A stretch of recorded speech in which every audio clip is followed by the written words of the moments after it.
بسم اللہ الرحمن الرحیم۔ آپ پر خدا کی سلامتی، رحمتیں اور برکتیں نازل ہوں۔ کہتے ہیں کہ شعبان کے مہینے میں انسان کا نصیب اور تقدیر لکھا جاتا ہے، تو آج آپ کے لیے اللہ والوں کا ایک ایسا قیمتی وظیفہ لے کر آیا ہوں کہ جسے ماہ شعبان میں کسی بھی دن کرنے والے کا نصیب اور تقدیر ایسا بدلتا ہے کہ اس کی زندگی میں کوئی دکھ، تکلیف، پریشانی نہیں رہتی۔ اس کے منہ سے نکلی ہر دعا قبول ہوتی ہے، اور وہ جو کہتا ہے اللہ پاک کے فضل و کرم سے وہ انسان کے نصیب میں لکھ دیا جاتا ہے۔ تو آپ میں سے ہر کوئی یہ کوشش کرے کہ ماہ شعبان میں یہ ایک قیمتی اور مختصر سا وظیفہ روزانہ کرنے کا معمول بنا لے، اور اگر کسی دن مصروفیت کی وجہ سے کوئی عمل نہ کر سکے تو کسی اور دن فرصت نکال کر یہ وظیفہ ضرور کر لے، کیونکہ یہ وظیفہ کرنے والا انشاءاللہ اپنی مرادوں کو پا لیتا ہے۔ تو ماہ شعبان کے پورے مہینے میں ایک ایسا نایاب وظیفہ لے کر آپ کی خدمت میں حاضر ہوا ہوں جو تقدیر کو بدل دیتا ہے، جسے پڑھتے ہی انسان کی ہر خواہش پوری کر دی جاتی ہے۔ یہ ایسا وظیفہ ہے جسے پڑھتے ساتھ ہی انسان کو دولت بھی ملتی ہے، رزق اور مال بھی ملتا ہے۔ اس کی زندگی سے پریشانیاں بھی نکل جاتی ہیں، بیماریاں بھی چلی جاتی ہیں۔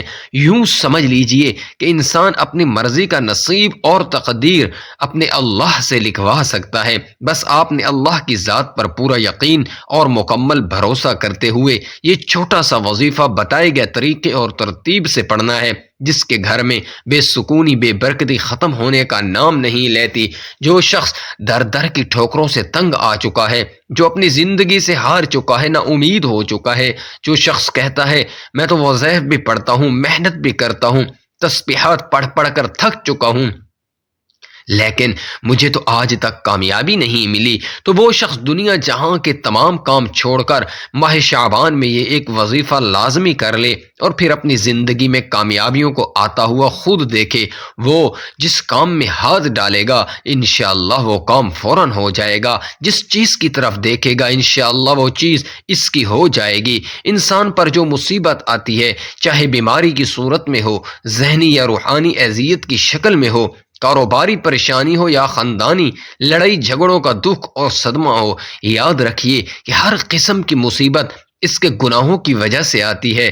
گناہوں کی بخشش کے لیے اللہ سے معافی مانگنی چاہیے، کیونکہ اللہ تعالیٰ توبہ کرنے والوں سے محبت کرتا ہے، اور اس کی پریشانیوں اور مصیبتوں کا ازالہ کر کے اسے خوشحال بنا دیتا ہے۔ اور اس معاشرے میں ہمیں بہت سے ایسے لوگ دکھائی دیتے ہیں جو تنگ دستی کی وجہ سے مشکلات کا شکار ہوتے ہیں، اور اپنی تنگ دستی کے لیے مختلف راستے بھی اختیار کرتے ہیں۔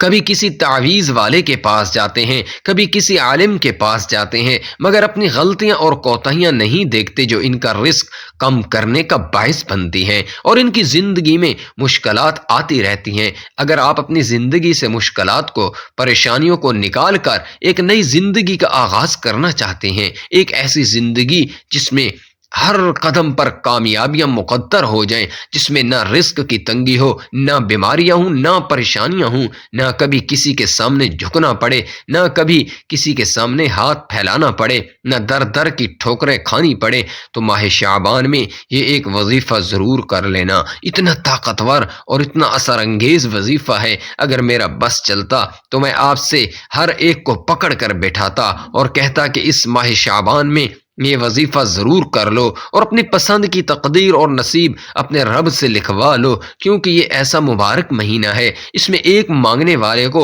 اللہ 70 گنا زیادہ عطا فرماتا ہے۔ تو جو بندہ بھی شعبان کی ان بابرکت گھڑیوں میں اللہ سے جو کچھ بھی مانگتا ہے تو اللہ اس کے معاملات کو بہتر نہیں بلکہ بہترین بنا دیتا ہے۔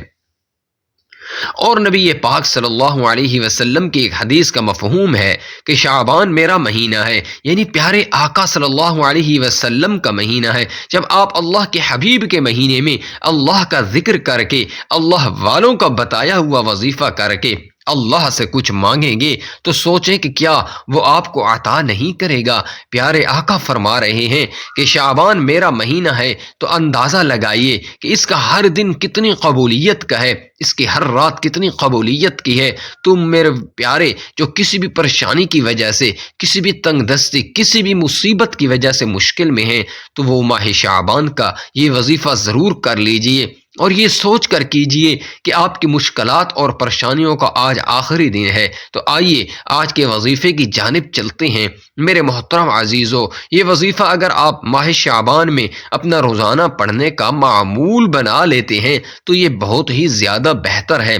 چھوٹا سا وظیفہ ہے، آپ روزانہ بھی کر سکتے ہیں، لیکن اگر کوئی مصروفیت کی وجہ سے روزانہ یہ وظیفہ نہ کر سکے تو آپ نے شعبان میں کسی بھی دن کسی بھی وقت یہ وظیفہ کر لینا ہے۔ اس میں وقت کی کوئی پابندی نہیں، لیکن اگر آپ کسی نماز کے بعد کرتے ہیں تو یہ زیادہ بہتر ہے، کیونکہ نماز ادا کر کے جب آپ ذکر و اذکار کر کے اللہ کی تسبیح بیان کرنے کے بعد اللہ والوں کا بتایا ہوا وظیفہ کر کے جب اللہ سے کچھ مانگتے ہیں تو اس میں اثر بھی زیادہ ہوتا ہے، اس میں طاقت بھی زیادہ ہوتی ہے۔ تو آپ نے کوشش کرنی ہے کہ کسی بھی نماز کے بعد یہ وظیفہ کرنا ہے۔ اسی طرح آپ گھر پر یہ وظیفہ کر لیں، دکان پر، دفتر میں کر لیں، اس چیز کی بھی کوئی پابندی نہیں، آپ چلتے پھرتے بھی یہ وظیفہ کر سکتے ہیں۔ لیکن پھر کہوں گا کہ بہتر یہی ہے کہ آپ سکون سے، اطمینان سے، باوضو حالت میں مصلی پر بیٹھ کر یہ عمل کیجئے، تاکہ یہ عمل آپ کو مکمل طور پر فائدہ دے سکے۔ جب آپ وظیفہ کرنے لگے تو سب سے پہلے باوضو ہو کر آپ نے مصلی پر بیٹھ جانا ہے، اور پھر پہلے نمبر پر نبی صلی اللہ علیہ وسلم کی ذات مبارکہ پر درود ابراہیمی پڑھنا ہے، کیونکہ درود ابراہیمی کی فضیلت سب سے زیادہ ہے۔ اور روایات میں آتا ہے ہمارے پیارا آقا صلی اللہ علیہ وسلم بھی تمام درودوں میں درود ابراہیمی ہی کو سب سے زیادہ محبوب رکھتے تھے۔ تو آپ لوگوں نے بھی درود ابراہیمی ہی پڑھنا ہے۔ ایک بار ثواب کی نیت سے درود ابراہیمی میرے ساتھ بھی پڑھ لیجئے۔ اللهم صل على محمد وعلى آل محمد كما صليت على إبراهيم وعلى آل إبراهيم إنك حميد مجيد اللهم بارك على محمد وعلى آل محمد كما باركت على إبراهيم وعلى آل إبراهيم إنك حميد مجيد۔ تو درود پاک پڑھنے کے بعد آپ نے اپنے خاص مقصد کی، خاص حاجت کی، خاص مسئلے کی نیت کرنی ہے۔ مثلا آپ کرائے کے مکان میں رہتے ہیں اور اپنا ذاتی گھر خریدنا چاہتے ہیں تو آپ اس کی نیت کر لیں کہ مجھے میرا ذاتی مکان مل جائے، یا پھر آپ کے کاروباری مسائل ہیں، پریشانیاں ہیں، تو آپ اس چیز کی نیت کر لیجئے کہ میرا کاروبار اچھا چل پڑے۔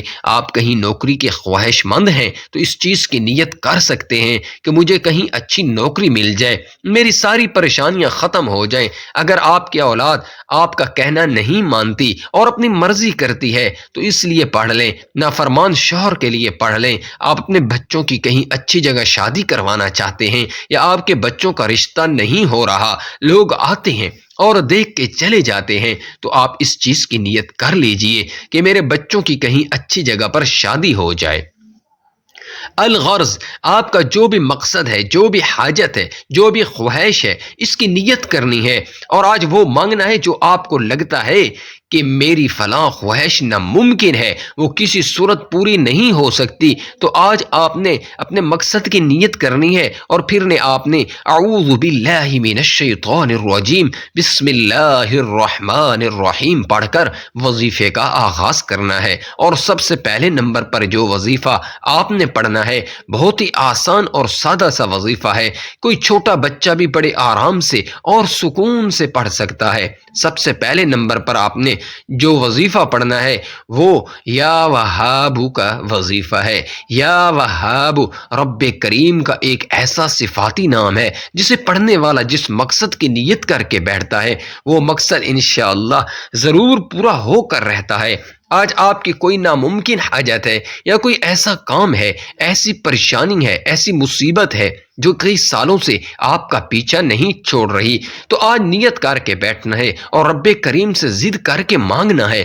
انشاءاللہ آپ کو یقین دلاتا ہوں کہ رب کی پاک ذات آپ کو ضرور عطا کرے گی۔ تو سب سے پہلے نمبر پر دائیں ہاتھ کی انگلیوں پر یا تسبیح کے دانوں پر یا وہابو کا یہ وظیفہ آپ نے صرف 11 بار پڑھنا ہے۔ بڑے آرام، سکون اور دھیان سے پڑھنا ہے، جلد بازی میں نہیں کرنا، اور اس یقین سے پڑھنا ہے کہ آپ یا وہابو پڑھ رہے ہیں اور آپ کے مسائل کا خاتمہ ہو رہا ہے، آپ کی پریشانیاں دور ہو رہی ہیں اور آپ کے مسائل غیب سے حل ہو رہے ہیں۔ غیب سے اللہ آپ کے رزق، مال و دولت کا بندوبست کر رہا ہے۔ ذہن میں یہ رکھتے ہوئے پڑھنا ہے کہ یہ شعبان میرے محبوب صلی اللہ علیہ وسلم کا مہینہ رب کریم کو منانے کا مہینہ ہے، رب کریم سے اپنی پسند کا نصیب لکھوانے کا مہینہ ہے۔ تو 11 بار یا وہاب پڑھتے دوران رب کریم سے آپ جو کچھ مانگ سکتے ہیں مانگتے چلے جائیں، انشاءاللہ آپ کی مانگی گئی ہر دعا، ہر حاجت غیب سے پوری ہوگی۔ تو یا وہاب کو 11 بار پڑھنے کے بعد آپ نے دوسرے نمبر پر جو وظیفہ پڑھنا ہے، سورۃ الکوثر کا انتہائی طاقتور وظیفہ ہے، اللہ کی لاڈلی سورت کا وظیفہ ہے، ایک ایسی سورت کا وظیفہ ہے جسے دولت والی سورت بھی کہا جاتا ہے، دولت کا خزانہ بھی کہا جاتا ہے۔ اور جس گھر میں سورۃ الکوثر پڑھی جاتی ہے، اس گھر میں رزق اور اس کا سیلاب آ جاتا ہے۔ جس گھر میں سورۃ الکوثر کا یہ وظیفہ کیا جاتا ہے، اس گھر سے سبھی نحوستیں، بے برکتیاں، بے سکونی کا خاتمہ ہو جاتا ہے۔ جس دکان پر پڑھی جاتی ہے، اس دکان پر گہکوں کا تانتا بن جاتا ہے۔ جس مقصد کے لیے پڑھا جاتا ہے یہ وظیفہ، اس مقصد کی تمام رکاوٹیں اور پریشانیاں غیب سے حل ہو جاتی ہیں۔ اور سورۃ الکوثر بے اولادی کا بہترین وظیفہ ہے، بے روزگاری کا بہترین وظیفہ ہے، قرض سے نجات کا بہترین وظیفہ ہے۔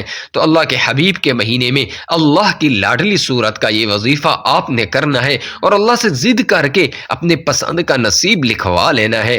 اعوذ باللہ من الشیطان الرجیم، بسم اللہ الرحمن الرحیم، انا اعطیناک الکوثر فصل لربک وانحر ان شانئک هو الابتر۔ دوسرے نمبر پر سورۃ الکوثر کا یہ وظیفہ آپ نے 10 بار پڑھنا ہے، اور جتنا خوبصورتی سے پڑھ سکتے ہیں، جتنی محبت اور عقیدت کے ساتھ پڑھ سکتے ہیں، جتنے یقین کامل سے پڑھ سکتے ہیں پڑھیے گا۔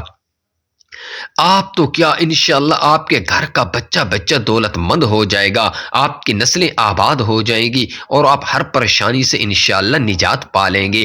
یہ عمل آپ نے بتائے گئے طریقے سے پڑھنا ہے۔ پہلے نمبر پر 11 بار یا وہابو اور دوسرے نمبر پر 10 بار سورۃ الکوثر، اور یہ 2 وظائف کرنے کے بعد آج آپ نے تیسرا وظیفہ جو کرنا ہے، انتہائی کمال کا وظیفہ ہے، انتہائی مستند اور مجرب وظیفہ ہے۔ آپ نے آخر میں الحمدللہ رب العالمین کا وظیفہ کرنا ہے۔ الحمدللہ رب العالمین کا مطلب کیا ہے کہ ہم اللہ کا شکر ادا کر رہے ہیں۔ آج یہ وظیفہ بتائے گئے طریقے اور ترتیب سے پڑھنے کے بعد انشاءاللہ میرا رب آپ کو اتنا نوازے گا کہ آپ کو خود بھی سمجھ نہیں آئے گی کہ آپ کے رزق اور دولت میں اضافہ کہاں سے ہو رہا ہے، آپ کی پریشانیاں کہاں سے دور ہو رہی ہیں۔ انشاءاللہ میرا رب ایسے اسباب پیدا فرمائے گا کہ آج کے بعد آپ کو کسی کے سامنے جھکنا نہیں پڑے گا، کسی سے مانگنا نہیں پڑے گا، اور ان تمام کی تمام کامیابیوں کے بعد اللہ تعالیٰ کا شکرانہ ادا کرنے والا رب کو راضی کر لیتا ہے، رب کو منا لیتا ہے۔ اس لیے آپ نے آخر میں الحمدللہ رب العالمین کا یہ وظیفہ کرنا ہے، اور دائیں ہاتھ کی انگلیوں پر یا تسبیح کے دانوں پر گن کر 11 بار کرنا ہے۔ اللہ والے فرماتے ہیں کہ تو شکر کرتا ہے تو رب تیرے رزق میں، تیری دولت میں اضافہ کرتا ہے، تو چاہتا ہے کہ تیرے رزق میں کمی ہو جائے تو نہ شکری کرو، راتوں رات غربت کا شکار ہو جائے گا۔ اس لیے اگر اپنے مال و جان نے برکتیں، وسعت، سلامتی چاہتے ہیں تو زیادہ سے زیادہ رب کا شکر ادا کرنا اپنا وظیفہ بتا لیجئے۔ انشاءاللہ رب کی نوازش دیکھ کر آپ خود حیران رہ جائیں گے۔ جب یہ تینوں اعمال بتائے گئے طریقے اور ترتیب کے مطابق آپ پڑھ لیں تو اس کے بعد آپ نے آخر میں پھر درود پاک پڑھنا ہے جو آپ نے عمل کے شروع میں پڑھا تھا۔ اب آپ کا عمل مکمل ہو چکا ہے تو آج کے مکمل عمل کی ترتیب پھر سن لیجئے۔ آپ نے سب سے پہلے نبی کریم صلی اللہ علیہ وسلم کی ذات مبارکہ پر درود ابراہیمی پڑھنا ہے۔ اس کے بعد اعوذ باللہ من الشیطان الرجیم بسم اللہ الرحمن الرحیم پڑھ کر وظیفے کا آغاز کرنا ہے، اور سب سے پہلے نمبر پر 11 بار یا وہابو کا وظیفہ کرنا ہے، دوسرے نمبر پر 10 بار سورۃ الکوثر کا وظیفہ کرنا ہے، تیسرے نمبر پر 11 بار الحمدللہ رب العالمین کا وظیفہ کرنا ہے۔ اور پھر آخر میں اتنی ہی مرتبہ درود پاک پڑھ لینا جتنی مرتبہ آپ نے عمل کے شروع میں پڑھا تھا۔ انشاءاللہ یہ وظیفہ کرنے کے بعد اللہ آپ کی نسلوں کو بھی آباد کر دے گا۔ جن گناہوں کی پکڑ کی وجہ سے رب نے آپ کا رزق تنگ کیا ہوا ہے، آپ کے گھر میں پریشانیاں ہیں، فاقے ہیں، تنگ دستیاں ہیں، یہ وظیفہ کرنے کے بعد اور اس کی فضیلت اور برکت سے انشاءاللہ آپ کی ہر طرح کی پریشانیاں، ہر طرح کے گناہ، ہر طرح کی بندشیں ٹوٹ جائیں گی اور انشاءاللہ کامیابی آپ کا مقدر ہوگی۔ آپ جس چیز میں ہاتھ ڈالیں گے وہ سونا ہو جائے گی، جس چیز کی طرف دیکھیں گے انشاءاللہ وہ چیز آپ کی ہو جائے گی۔ تو میرے وہ تمام بھائی بہن جو کسی بھی طرح کی مشکل پریشانی کا شکار ہیں، آپ کے گھر میں پریشانیاں ہیں، فاقے ہیں، تنگ دستیاں ہیں، آپ کے اوپر قرض چڑھ چکا ہے اور اتنا قرض کہ اس سے نکلنے کی کوئی صورت نظر نہیں آتی، تو میں آپ لوگوں سے گزارش کر رہا ہوں کہ یہ وظیفہ ماہ شعبان میں ایک مرتبہ ضرور کر لیجئے۔ انشاءاللہ ہر طرح کی پریشانیوں سے، ہر طرح کی مصیبتوں سے، بیماریوں سے آپ کی جان چھوٹ جائے گی۔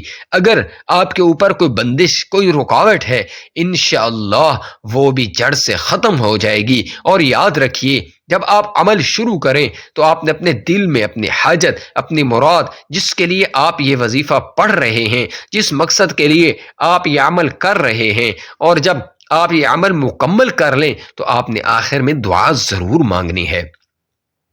اپنی تمام پریشانیوں کے لیے، حاجتوں کے لیے، دکھ تکالیف کے لیے آپ نے اللہ تعالیٰ سے رو رو کر اور گڑ گڑا کر دعا ضرور کرنی ہے۔ انشاءاللہ اللہ پاک اپنا کرم ضرور فرمائے گا اور اللہ بہتر سے نہیں بہترین سے نوازے گا۔ دعا ہے کہ اللہ تعالیٰ ہمیں دین کی باتیں سننے، سمجھنے اور ان پر عمل کرنے کی توفیق عطا فرمائے۔ جن بھائیوں اور بہنوں نے جس مقصد کے لیے یہ وظیفہ کیا ہے، اللہ تعالیٰ ان کے تمام مقاصد اور حاجات کو پورا فرمائے۔ جو بھی پریشان ہیں اللہ تعالیٰ ان کی پریشانیوں کو دور فرمائے۔ سب بہن بھائیوں کے گھروں میں اور دلوں میں اللہ تعالیٰ سکون پیدا فرمائے۔ جو بیمار ہے اللہ تعالیٰ ان کو شفا عطا فرمائے۔ جن کو رزق کی تنگی ہے اللہ تعالیٰ ان کو غیب کے خزانوں سے رزق اور دولت عطا فرمائے۔ اللہ تعالیٰ میرا سنانا اور آپ کا سننا اپنی پاک بارگاہ میں قبول فرمائے۔ آخر میں اللہ تعالیٰ کے بابرکت ناموں میں سے ایک نام کامنٹس میں ضرور شیئر کر دیں۔ اللہ تعالیٰ ہم سب کا حامی و ناصر ہو۔